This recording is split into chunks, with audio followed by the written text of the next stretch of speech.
What is going on, guys? Welcome back to another video. Now this is obviously a different video from what I usually do, but I wanted to take some time to quickly recap yesterday's Apple event as well as share some of my 2 cents and thoughts on it. So let's jump right in. So first up, Apple talked about the Apple Watch and how it's helping folks with fitness issues as well as those, with no issues, just to stay more active, those that are looking to lose weight and just live a healthier lifestyle. And they also talked about folks who, had a heart attack or cardiac arrest and how the watch helped them detect it before it became a larger issue. And all of this segued into the new Apple Watch unveil. So that's what you're seeing right here, right now, which was the Apple Watch Series 6. And the headlining feature for this watch was the blood oxygen level detection, which you'll see in a second here. Basically, they used the light on the back of the watch to measure the refraction in your blood, how densely it contains basically oxygen, and it takes about 15 seconds and it can give you a reading, as you saw right there. So for the most part, the watch didn't change all too much. The always on display is a little bit better. The medical features and the health related features is really what Apple's been pushing with the watch in general, and no surprise here, that's what they continue to push with here. So here we had VP of Apple Health, Sumbul Desai, talk about how the blood oxygen detection works, as well as announced some research studies that Apple is doing in partnership with some universities and hospitals. And she went on about it for a little bit, considering, it is really the large headlining feature for the watch. So after this, Apple segued into some other important and interesting things about the watch, which is watch faces. I personally was not too impressed. I think watch faces was kind of a given. They always add new watch faces. Don't get me wrong, they're beautiful, they look great. It's better, easier than ever before to customize the watch however you would like it. So actually, before they jumped to the watch face, they talked about increased performance, and they talked about the battery life. And here they had, their famous aerial shots of people using the Apple Watch and all these crazy hikes and things around the world, and how folks can use it to check their blood oxygen level, as you saw right there. Beautiful shots as always from Apple. And just in a few seconds here, they should be transitioning to the different watch faces, as you see right here. So they really put an emphasis on, they wanted to make sure that the watch, didn't detract from the way you can read time, considering it is a watch. However, they introduced a bunch of faces, like the Roman numerals here, different stripes, Memoji faces, which I guess is pretty cool, pretty nifty. And there's some pride faces, some different stripes for different teams, for sports, for countries, things like that. They also talked about complications and the various different complications that can be set up to suit different lifestyles and different professions. And really the takeaway here was, customization. And now we're moving on to the part that I thought was the most gimmicky, which was the silicon-based loops that Apple now offers for their watches. They called it a solo loop, which in my mind is the biggest gimmick of all time. It's basically a stretchy silicon-based loop. My hunch is they needed the light sensor to be closer to your hand to get the oxygen detection working. So here we have some more loops.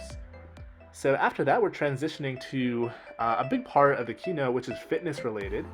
And up first, they talked about, activity and tracking the various exercises you do, running, swimming, weights, whatever it may be, and how important it is to the Apple Watch at large and how many customers use it and love it.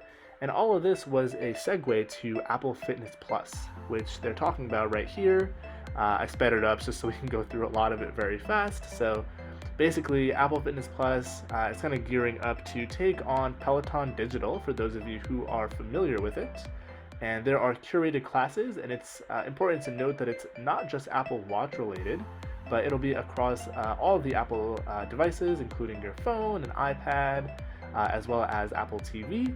So there are a lot of apps on the App Store already that offer, similar fitness related programs and applications and services. However, this is the first party one from Apple, and they'll announce pricing here in a second. But if I'm not mistaken, it starts at $9.99 a month and $79.99 for the year, and is available as of end of year 2020.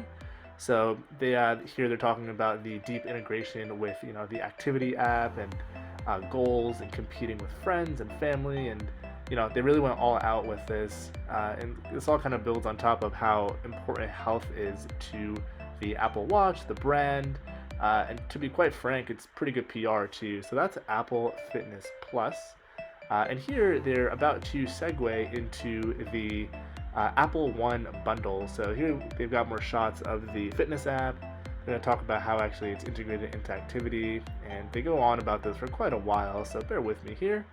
And they're going to switch over to Apple One. And Apple One, you'll see, is a aggregate bundle of services, which includes Apple Music, Apple Fitness Plus, TV Plus, Apple Arcade, and Apple News Plus. And it's pretty controversial right now. As soon as this was announced, some companies filed some claims in court that it's a little monopolistic of Apple. And that said, I don't think I'm going to say much on that in this video in particular, but it's important to know that Apple One service bundle exists. And actually, there we just saw something I forgot to mention, and that was you'll get 3 months of Apple Fitness Plus for free with a new Apple Watch purchase. And here we are transitioned to Apple One, which includes this iCloud storage, Apple Music, Apple TV Plus, moving on, Apple News, Arcade. There we are at the news, and then finally Apple Fitness Plus. So this actually starts off, I believe, at $14.99 a month for the individual, which is actually a really solid value proposition, despite what you might think of Apple's approach to this. But $15 a month for all of that, assuming you use all of it and enjoy it, is quite a nifty deal. So after the services, we moved over to the iPad. So there are 2 iPad announcements which were notable. One was the next generation standard iPad, which really focused on performance. So here they're talking about how it's faster than everything else on the market. They basically compare it to Chromebooks and Windows and PCs and basically everything they compete with. They talk about the emphasis on performance with neural engines for machine learning. There they mentioned that we can now do 5 trillion computations a second for performance on the iPad, which is pretty insane to think about. That's pretty mind-boggling, 5 trillion a second. And we continued along here, talking about more of the features, the battery life, the screen, and so the new iPad is definitely an incremental change. I don't think it's anything unexpected. It's basically what we were expecting from Apple 100%. So here they had some cool shots of folks using the iPad like in the wild, literally in the wild. So here we got someone walking around looking at trees and making their notes. They also show up the Apple Pencil here, of course. And they've also really been touting iPad OS 14 and how it, along with this new hardware, is really gonna bring the iPad to life even more so. And they mentioned it at the end here, but iOS 14 and iPad OS 14 is available as of today, which is September 16th, which is a Wednesday. So here they go on about iPad OS and the new hardware, and nothing too crazy. Here they've got some pricing, and in a few seconds we're going to transfer over to Tim Cook, and Tim is going to now segue into the new iPad Air. So not only did Apple kind of update their original, that main watch as well as the main iPad, they're now introducing, the new iPad Air with this cool little slingshot video here. And something I forgot to mention is there's actually also a Apple Watch SE now. So basically a variant of their hardware that's, a little bit cheaper on the entry point for more customers to kind of get into the Apple hardware ecosystem. So here we transfer across the campus again with one of their famous aerial shots, and we'll talk about the next generation iPad Air. So basically what they went ahead and did is they grabbed a lot of the internals from the previous top-end iPad, and they basically shoved it into the Air here, and they're talking about perf a little bit right now. So 3.8 million pixels. They talk about the camera, they talk about the battery life, they're talking about USB-C as the connector. and basically all of the things and how it is built. So the other thing they stressed around all the hardware is how they're using reusable materials, and they want to reduce their carbon footprint. And here we're going underground for their famous chip and hardware labs that's apparently on their campus. So here we've got someone talking about the new chip, which is a 5 nanometer chip architecture design, and this is the Apple A14 Bionic, which is a pretty beast of a chip that they've put into the new iPad Air here. So here they talk about how many transistors it has. I think I just missed it. It was 11 billion plus, which is pretty ridiculous. 40% increase for the CPU, which is also pretty insane.